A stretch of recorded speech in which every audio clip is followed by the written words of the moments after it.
আচ্ছা, আপনি কি কখনো হিসেব করে দেখেছেন সারা মাস যে হাড়ভাঙা খাটুনি খাটছেন তাতে আপনি আসলে বড়লোক হচ্ছেন নাকি আপনার মালিককে বড়লোক করছেন? আপনার অবস্থা অনেকটা ওই ব্যক্তির মতো যে একটা ফুটো বালতি নিয়ে নদী থেকে জল তোলার চেষ্টা করছে। আপনি যত জোরেই ছুটুন আর যত জলই ভরুন না কেন, দিন শেষে বাড়ি ফেরার সময় দেখবেন আপনার বালতি সেই খালি রয়ে গেছে। আপনার আয় যদি হয় বালতির জল, তবে বাজারের চড়া দাম আর আপনার দৈনন্দিন খরচ হলো ওই বালতির ফুটো। এই ফুটো না সারিয়ে শুধু জোরে দৌড়ালে কি কোনোদিন আপনার পিপাসা মিটবে?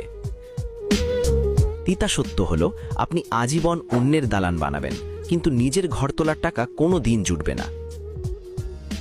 চাকরি আপনাকে শুধু ততটুকুই দেয় যাতে আপনি টিকে থাকেন, কিন্তু বড়লোক হতে না পারেন। আপনার সবচেয়ে মূল্যবান সম্পদ আপনার সময়, যা আপনি অন্যের স্বপ্ন পূরণের জন্য সস্তায় বিক্রি করছেন। আর বেকার ভাইদের বলছি, আপনি চাকরির আশায় বসে থেকে